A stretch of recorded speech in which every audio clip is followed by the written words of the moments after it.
Welcome back to Acuity Plus Acumen, where we illuminate leadership and inspire change. I'm your host, Deanna Armstrong.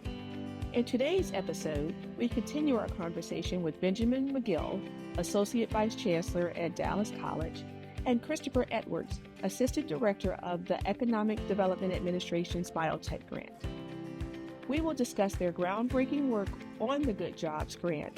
This is an $8.7 million initiative aimed at creating a biotech workforce pipeline in North Texas by fostering partnerships with community colleges, leading employers, and organizations like the United Way.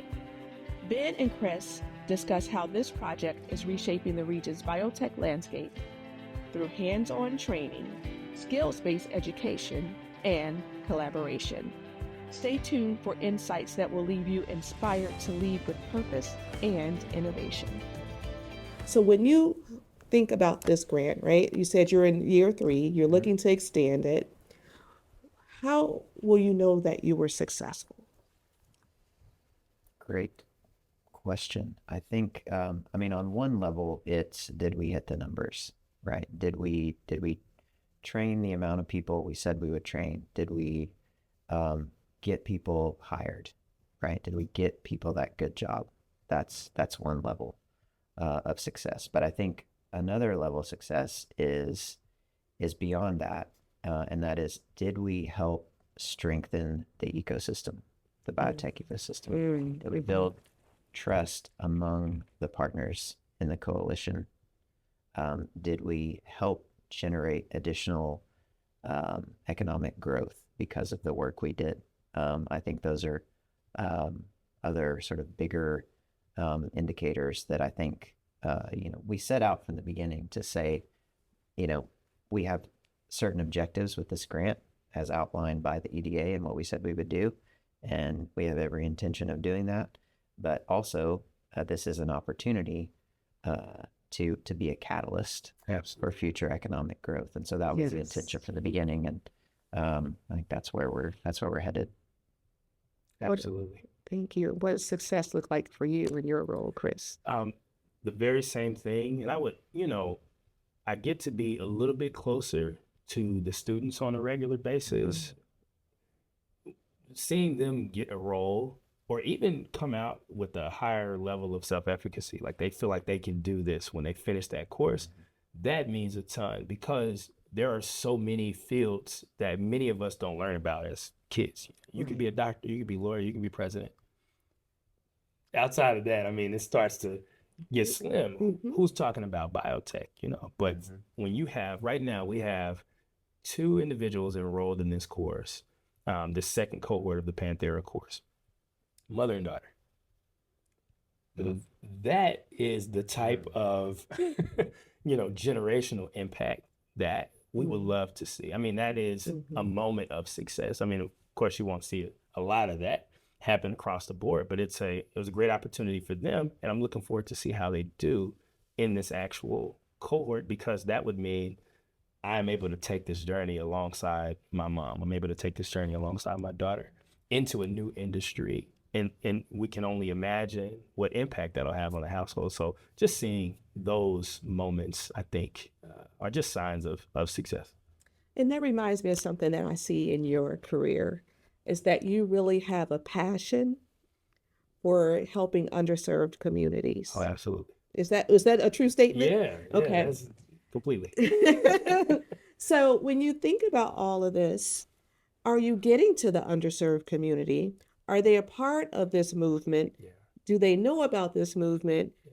And if not, what are some of the things that you all are doing to make sure we are not just getting the same scientific type people there, but like that mother-daughter absolutely combination? Well, our website is playing a pretty good role. We have a marketing company on the grant that is stellar.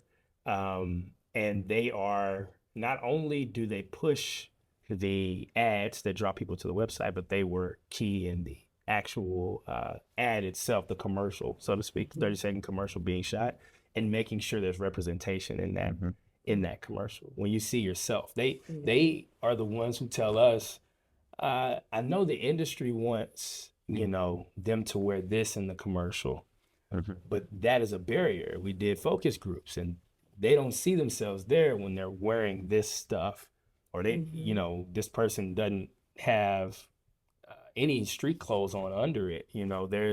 There's no earrings. We saw the uptick when we saw earrings because I could see myself. We had to remember this is entry. This is the doorway into it. This is not, it might not be how they operate once they get there, but they need to be able to see themselves there. And so being able to partner and work with industries like marketing, but industry company that actually values these things. They even told us we don't translate, we just write it in that language. They corrected me. I said, we're going to translate this. We don't translate it. We're gonna. So you have it in multiple languages They have this commercial is in English and Spanish, but if ever we're trying to push out an ad to a group of people, it is in their native tongue, written by a native person who knows that. I mean, that in and of itself is like, I don't even know how you do that. How do you make sure that takes place? They have the staff for it, though. And so it's things like that are helping with this initiative. And I think for us, so our director, Michaela Herndon, she has a perspective that I share, which is we didn't want to put out a training that didn't have a job attached to it. Because you not only do you lose in the court of public opinion, but you can damage the hope of a group of people when they take out time to do a training. They make all the arrangements, they got all that hope, and then they find out, okay, there's nothing here for this. So we took time to get even to this place, not because we wanted to take our time, but we wanted to make sure that it was something that was going to be beneficial for the groups that we are seeing participate and those that we hope will participate more.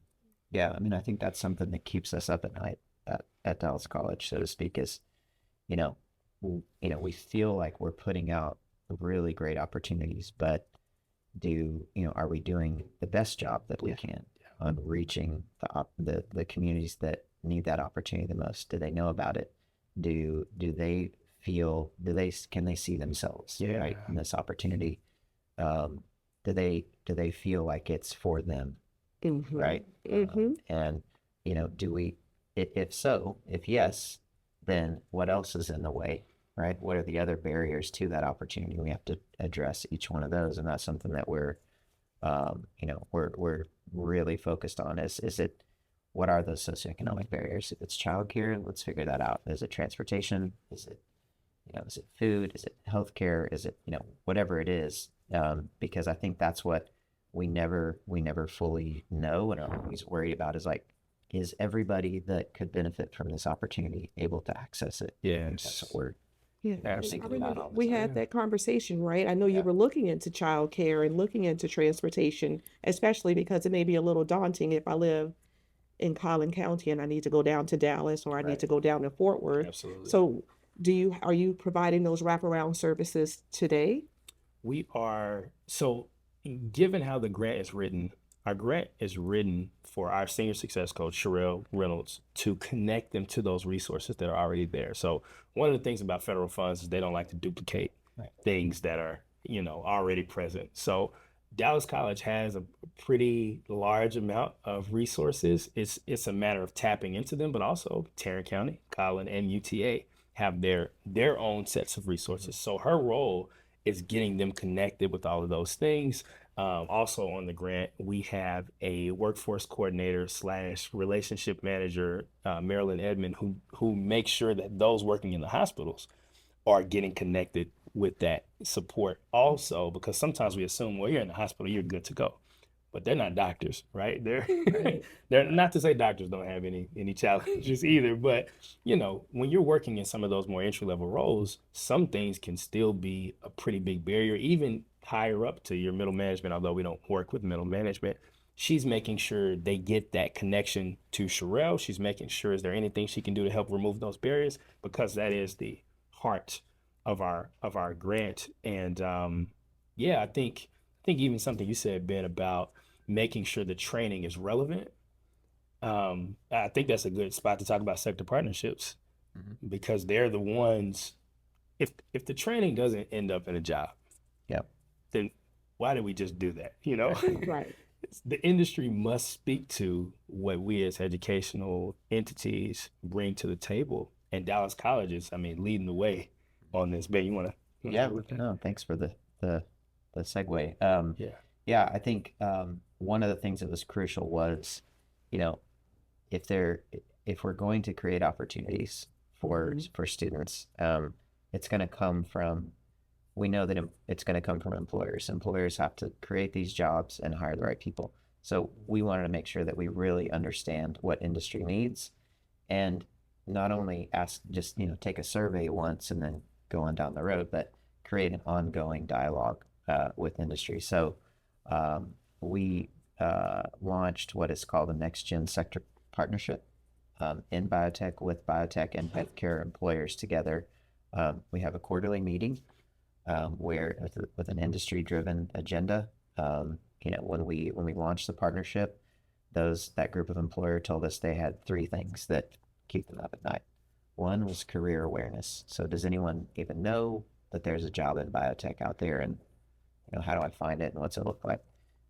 Number two was talent development. So where am I going to find workers for my company? And the third was investor education. So there's a lot of investment capital out there, but that capital knows a lot more about, say, oil and gas or software or something than it does biotech. Mm-hmm. So how do we, generate more investment in the biotech space through that investor education? So, and then we continue to work on those priorities at every quarterly meeting and keep advancing that and keep responding to where industry takes us so that we, we're meeting those needs and they're able to create jobs and hire people and keep growing. And that's how we can stand by what we produce. If the industry said they want it, we know they're going to get a job. Like that. Very important. Going back to the collaboration and the people piece and why you all are part of this big leadership team leading this initiative. So, two last questions. One, you kind of mentioned it a little about keeping you up at night. So, what are some of the gaps that you see that we need to close here in North Texas? That's the first question. Then I'll do the last. And then the second question is, and you can both do it. When we look at back 10 years from now, and we see this booming, not just blooming, but booming biotech industry here in North Texas, what do you want to say your role was as a leader? Or or will your role change? Will you still be leading? Because 10 years will be here before you know it. I'll be 25 in 10 years. So I don't know who wants to go first. Chris thought that was funny. Okay, wait, what was the first one again? Because I started thinking about that. The first one was the gaps. Yes. Okay. So I think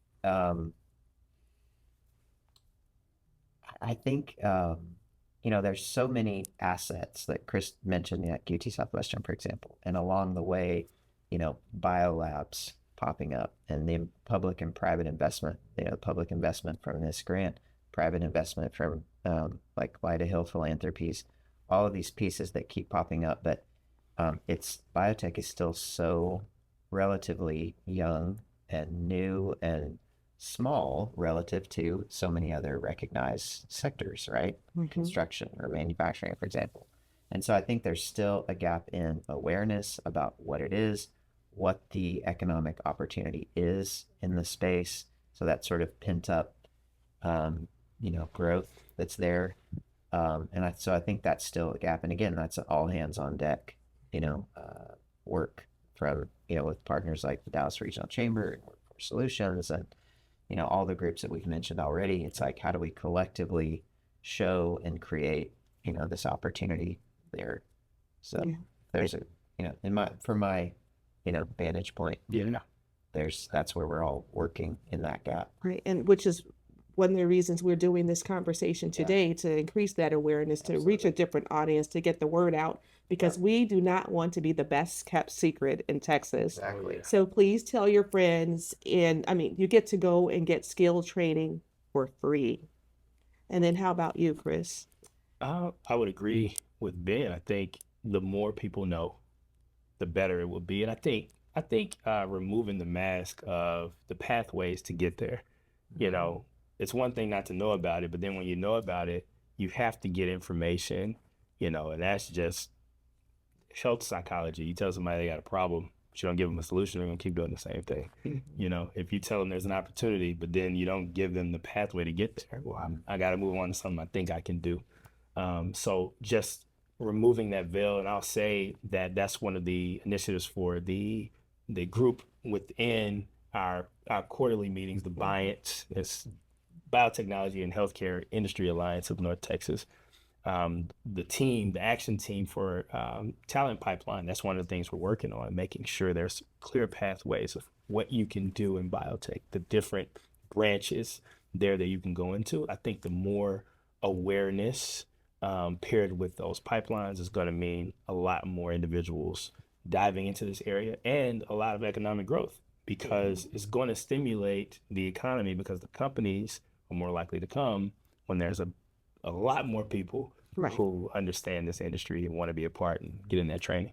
Yeah, and I think one of the things, there are a lot of people like me that have been in biotech for many years that don't live in Boston and don't live in San Francisco, those hidden gems. So hidden gems, please reach out to us too, because there are folks that have been in marketing, that have been in R&D, that have done so many things with large and small biotech companies that live right here in North Texas. And so we want to make sure we could begin to continue to uncover those hidden gems as well. Absolutely. So, in wrapping up, 10 years from now, what will we say about Chris Edwards? Chris Spielberg? Oh no, Chris Edwards. They call me that sometimes because of the commercial, guys. I didn't shoot the commercial. I just helped manage it's happening. 10 years from now, well, I think like anyone, there is work that you want to say you did in a particular industry and say, okay, yeah, I was a part of that, building some of that framework. I think it's something that I would want to point back to my sons. I mentioned I have a bunch of kids. I have 5 sons, and my wife and I love to point backwards and say, hey, look at that thing. We got to be a part of that. My granddad at one point told me, hey, such and such was happening. That was before 67, the freeway. And I was like, what? Before 67, but it's something we all drive on, we're used to. I kind of want that to be the case, hey, you see how this industry's thriving. I was on your I was a part of that. I got to be a part of that. Yes. Yeah. Awesome. Thank you.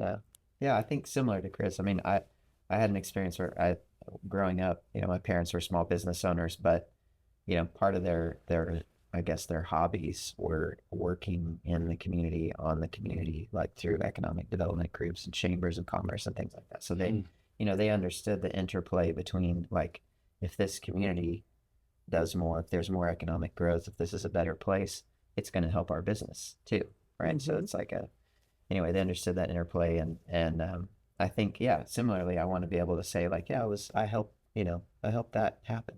I'd like to see, biotech create a lot of economic growth and kind of grow into, an evolved industry sector that takes its place, among all the other industry sectors here in North Texas. And hopefully, I think we're always searching for this,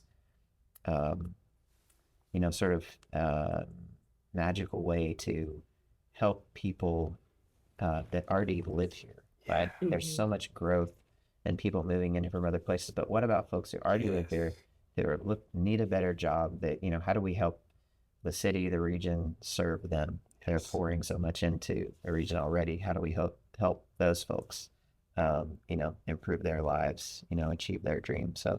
So hopefully this is a way we can do that. It sounds like it, right? With the life sciences and biotech certification programs, what a great way to start, right? Yeah. And to build that legacy. So thank you all so much for joining Chris and Benjamin. Thank you for joining us today, Chris and Benjamin. Your insights are a true reflection of our mission, illuminating leadership and inspiring change. To our listeners, thanks for joining us on Acuity Acumen. I hope you found today's episode filled with insights that inspire change and drive your leadership forward. We invite you to subscribe on YouTube at Armstrong Walker Coaching Consult. Leave a review and share it with anyone interested in the biotech field. You can also follow Acuity Acumen on Apple Podcasts. Until next time, keep leading with purpose. Take care. Thank you for joining this special two-part series of Acuity Acumen. Today, we wrapped up an inspiring conversation with Benjamin Magill and Christopher Edwards of Dallas College. We explored their transformative work on the Good Jobs Grant and its impact on workforce development in North Texas. Their leadership and collaboration highlight the power of bridging education and industry to create opportunities and shape a thriving future. If you enjoyed this episode, like it, share it, and subscribe to Acuity Acumen on YouTube and your favorite podcast platforms. See you next time. And remember to check out Chris's commercial on biotech careers. See you soon. Oh, the joys of long hours and low pay. Something different is just around the corner. Dump the daily grind and trade in that boring name tag for a cool lab coat. You can fast-track your future in as little as 2 months with free hands-on entry-level biotech classes in pharma manufacturing, bioinformatics, quality assurance, or lab technology, powered by a college near you. Try on an in-demand, well-paid biotech career path today. Get started in an exciting new career that works for you. You're gonna love the fit.